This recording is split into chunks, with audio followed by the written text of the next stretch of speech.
गोलियों के चलने की आवाज आई। किसी को भी समझ में नहीं आया कि क्या हुआ है। साबिक सदर और रिपब्लिकन पार्टी के उम्मीदवार डोनाल्ड ट्रंप, उन्होंने एकदम से अपने कान पर हाथ रखा और वो नीचे बैठ गए। जो हमलावर था वो डोनाल्ड ट्रंप से तकरीबन 120 से 150 मीटर की दूरी पर एक ऊंचे मकाम पर मौजूद था। अमेरिका जो कि दुनिया की वाहिद सुपर पावर है और पूरी दुनिया को सिक्योरिटी और दहशतगर्दी के ऊपर लेक्चर भी करता है और पुलिसिंग भी करता है, उसके अपने मुल्क में इस तरीके से गोलियों का चलना यकीनन एक बहुत तशवीशनाक बात है।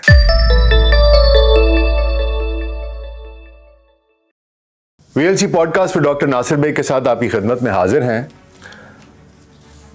रियासत-ए मुत्तहिदा अमेरिका, जिसे कि हम यूनाइटेड स्टेट्स ऑफ अमेरिका के नाम से जानते हैं, वहाँ नवंबर 2024 में सदारती इंतखाबात हो रहे हैं। अमरीकी इस साल नवंबर में अपने 47वें सदर का इंतखाब करेंगे। इंतखाबात की रेस में जो दो उम्मीदवार सबसे आगे हैं, वो एक तो रिपब्लिकन कैंडिडेट हैं साबिक सदर डोनाल्ड ट्रंप, और एक मौजूदा अमरीकी सदर जो बाइडन हैं, जो कि डेमोक्रेट्स के नुमाइंदे हैं। इस सिलसिले में इंतखाबी मुहिम का आगाज़ हो चुका है और शहर शहर, गली गली, करिया करिया, नगर नगर सियासी रैलियां हो रही हैं, फंड्स इकट्ठे किए जा रहे हैं और एक ओपिनियन मेकिंग, एक ओपिनियन बिल्डिंग और जो एक कैंपेन होती है इलेक्शन की, वो एक माहौल जारी है।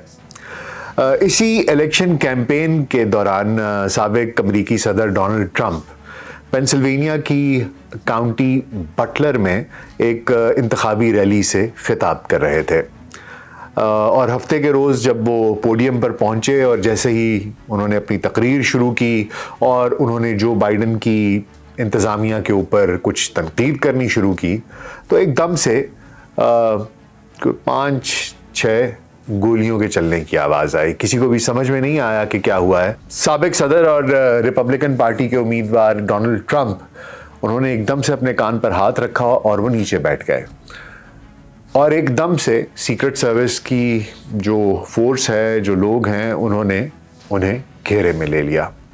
कुछ देर के बाद वो उठे और उन्होंने एक मुक्का लहराया और फाइट का एक नारा लगाया और उसके बाद बहुत तेज़ी के साथ उन्हें एक गाड़ी की तरफ ले जाया गया। साबिक अमरीकी सदर का कहना है कि मुझे फौरन ही पता चल गया कि कुछ गलत हुआ है। मैंने सीटी की सी आवाज़ सुनी, गोलियां चली और मुझे फौरन ही महसूस हुआ कि एक गोली मेरी जिल्द को छूती हुई निकल गई है। काफ़ी खून बह गया तो मुझे पता चला कि यहाँ हुआ क्या है। FBI के मुताबिक हमलावर 20 साला नौजवान थॉमस मैथ्यू क्रुक्स था।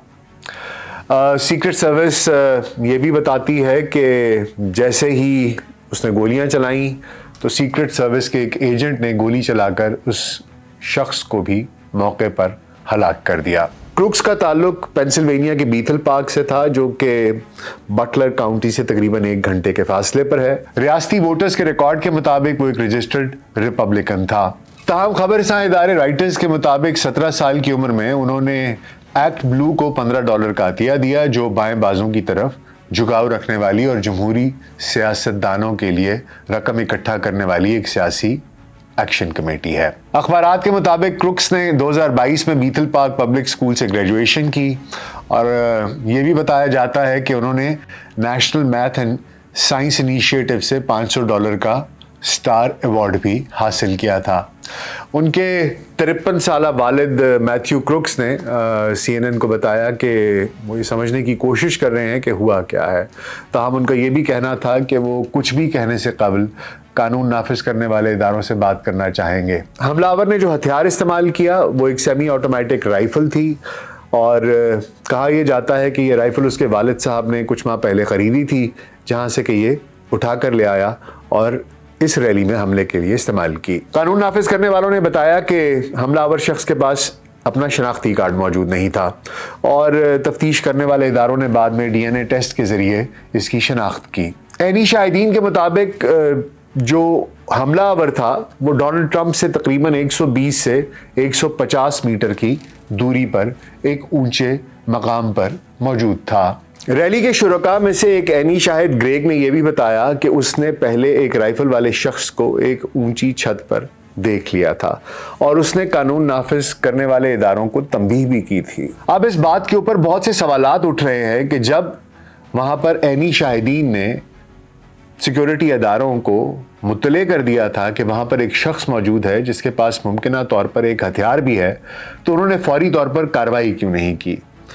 اس بات کے اوپر بہت سے سوالات اٹھائے جا رہے ہیں اور سیکیورٹی اداروں کو اس کے لیے جوابات دینے پڑیں گے۔ اور ویسے بھی امریکہ جو کہ دنیا کی واحد سپر پاور ہے اور پوری دنیا کو سیکیورٹی اور دہشت گردی کے اوپر لیکچر بھی کرتا ہے اور پولیسنگ بھی کرتا ہے، اس کے اپنے ملک میں اس کے صدارتی انتخابات کے دوران ایک سابق صدر پر اس طریقے سے گولیوں کا چلنا یقیناً ایک بہت تشویشناک بات ہے، اور امریکہ کی سیکیورٹی ایجنسیز اور ان کے سیکیورٹی انتظامات کے اوپر ایک بہت بڑا سوالیہ نشان بن گیا ہے۔ وہیں دوسری جانب امریکی صدر جو بائیڈن نے اس حملے کی مذمت کی ہے اور کہا ہے کہ امریکہ میں کسی بھی قسم کی دہشت گردی کی کوئی گنجائش نہیں ہے اور ہم اسے برداشت ہرگز نہیں کریں گے۔